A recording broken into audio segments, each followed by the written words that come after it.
ಏನೇನು ಆಸ್ತಿ ಮಾಡಿರಿ ಸರ್? ಏನು ಪಿತ್ರಾರ್ಜಿತ ಬಂದರೆ ಒಂದು ಮನೆ ಇದೆ ಸರ್, ಮತ್ತು ಒಂದೆರಡು ಒಂದೆರಡು ಮೂರು ಬೈಕ್ಗಳಿದೆ. ಜೀವನ ನಿರ್ವಹಣೆಗೆ ಅದೇ ಅವಾಗ ಹೇಳಿದಲ್ಲ ಸರ್, ಅದೇ ಬರ್ತಾ ಇರುತ್ತೆ. ಸಾಕಷ್ಟು ಜನ ನಾಟಿ ಕೋಳಿ ತಂದು ಕೊಡ್ತಾರೆ, ಓ, ಮತ್ತು ಅಕ್ಕಿ ತಂದು ಕೊಡ್ತಾರೆ, ಕಾಯಿಗಳು ಈ ಥರ ಎಲ್ಲ ಸಾಕಷ್ಟು ಜನ ತಂದು ಕೊಡ್ತಾರೆ. ಅಂದ್ರೆ ಆ ಭಾಗದಲ್ಲಿ ಸ್ನೇಹಮಯಿ ಅಂದ್ರೆ ಸ್ನೇಹಮಯಿನೇ. ಹೌದು ಸರ್. ಹೆಂಗೆ ಬಂದಿದೆ ಹೆಸರು ನಿಮಗೆ? ಅದು ನಿಮ್ಮ ನಿಜವಾದ ಹೆಸರೇನು ಸರ್? ನಿಜವಾದ ಹೆಸರು ಬರೀ ಎಸ್ ಕೃಷ್ಣ ಅಂತ ಇತ್ತು. ಎಸ್ ಕೃಷ್ಣ. ಸೊ ನಾನು 90ನೇ ದಶಕದಲ್ಲಿ ಪತ್ರಮೈತ್ರಿ ಹವ್ಯಾಸ ಅಂತ ಇಟ್ಕೊಂಡಿದ್ದೆ. ಪತ್ರಮೈತ್ರಿ ಹವ್ಯಾಸ ಸರ್, ಪೆನ್ ಫ್ರೆಂಡ್ಸ್ ಅಂತೇಳಿ. ಅಂದರೆ ಪತ್ರ ಬರೆದು ಪರಿಚಯ ಮಾಡ್ಕೊಳ್ಳೋವಂಥದ್ದು, ಸ್ನೇಹಿತರು ಮಾಡ್ಕೊಳ್ಳೋವಂಥದ್ದು. ಸೊ ಆ ಹವ್ಯಾಸ ಒಂಥರ ದೊಡ್ಡ ಒಂದು ಮಟ್ಟದಲ್ಲಿ ಇತ್ತು ಕರ್ನಾಟಕದಲ್ಲಿ. ಸೊ ಆ ಒಂದು ಇದರ ಹಿನ್ನೆಲೆಯಲ್ಲಿ ಮೈಸೂರಲ್ಲಿ ಮೊದಲನೇ ಬಾರಿಗೆ ಪತ್ರ ಮಿತ್ರ ಸಮ್ಮೇಳನ ಅಂತ ಮಾಡಿದೆ. ಸೊ ಎರಡನೇದು ಬಿಜಾಪುರ ಜಿಲ್ಲೆ ಸಿಂದಗಿಲಿ ಮಾಡಿದೆ. ಸೊ ಮೂರನೇದು ಬೆಳಗಾವಿ ಜಿಲ್ಲೆ ಗೋಕಾಕಲ್ಲಿ ಮಾಡಿದೆ. ಸೊ ಇದು ನನ್ನ ಸಾಮಾಜಿಕ ಒಡನಾಡಿ ನೋಡಿ ಪ್ರಜಾವಾಣಿ ಮತ್ತು ಕನ್ನಡ ಪರದಲ್ಲಿ ಮಾದರಿ ಸ್ನೇಹಮಯಿ ಅಂತೇಳಿ ಶೀರ್ಷಿಕೆಯಲ್ಲಿ ಒಂದು ಲೇಖನಗಳು ಬಂತು. ಯಾರು ಇಟ್ಟಿದೆ ಹೆಸರು ನಿಮಗೆ? ಪತ್ರಿಕೆಗಳು ಇಟ್ಟಂತ. ಅದು ನೋಡಿ ಎಲ್ಲರೂ ನನಗೆ ಸ್ನೇಹಮಯಿ ಕೃಷ್ಣ ಅಂತ ಕರೆಯೋಕೆ ಶುರು ಮಾಡಿದ್ರು. ಹಾಗಾಗಿ ಸ್ನೇಹಮಯಿ ಅನ್ನುವಂಥದ್ದು ನಿಮಗೆ ಕೊಟ್ಟಂಥ ಬಿರುದು. ಹೌದು, ಜನ ಕೊಟ್ಟಂಥದ್ದು ಸರ್. ಅದು ಏನೋ ಚೆನ್ನಾಗಿದೆ ಅನಿಸುತ್ತೆ, ಅದನ್ನೇ ಅಧಿಕೃತವಾಗಿ ಮಾಡ್ಕೊಂಡ್ರೆ. ಬಹುಶಃ ನೋಟ್ರಿ ಗಿಟ್ರಲ್ಲಿ ಸೇರಿಸಿ ಏನಾದರೂ ಚೇಂಜ್ ಮಾಡ್ಕೊಂಡ್ರೆ? ಅಲ್ಲ, ಅದನ್ನೇ ಅಧಿಕೃತವಾಗಿ ನೋಟ್ರಿ ಮುಖಾಂತರನೇ ಮಾಡಿದ್ದು.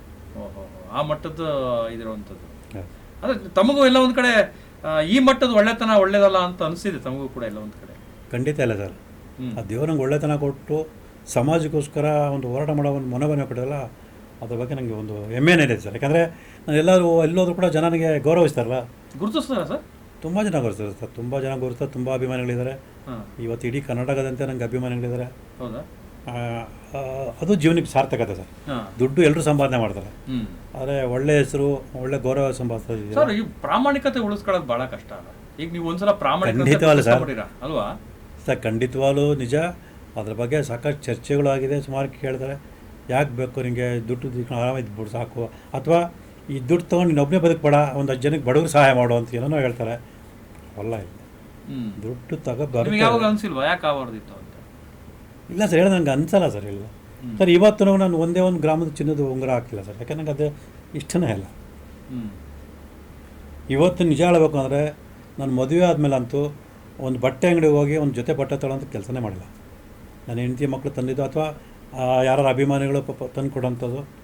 ಸೊ ಅದನ್ನೇ ಹಾಕೊಂಡಿದ್ದೆ ಹೊರತು ಸೊ ನಾನು ಹೋಗಿ ಈ ಬಟ್ಟೆ ಚೆನ್ನಾಗಿದೆ ತಗೋಬೇಕು ಅಂತೇಳಿ ಒಂದೇ ಒಂದು ದಿವಸ ಅಂಗಡಿಗೆ ಹೋದನಲ್ಲ. ಈ ಮಟ್ಟದ ಒಳ್ಳೆತನ ಒಳ್ಳೇದಲ್ಲ ಸರ್? ಅದು ದೇವ್ರು ಕೇಳ್ಬೇಕು ಸರ್. ಯಾಕಂದರೆ ನನಗೆ ದೇವ್ರು ಅದು ಕೊಟ್ಟಿದ್ದಾನೆ, ದೇವ್ರು ಏನು ಕೊಟ್ಟಿದ್ದಾನೆ ಅದು. ಮತ್ತು ಇನ್ನೊಂದು ಇದ್ದಾವೆ ನೋಡ್ತಾ ಇದ್ದೀವಿ ತಮ್ಮ ಬಗ್ಗೆ ಒಂದಷ್ಟು ನಾನು ಡೀಟೇಲ್ಸ್ ತಗೊಳ್ತಾ ಇದ್ದೆ.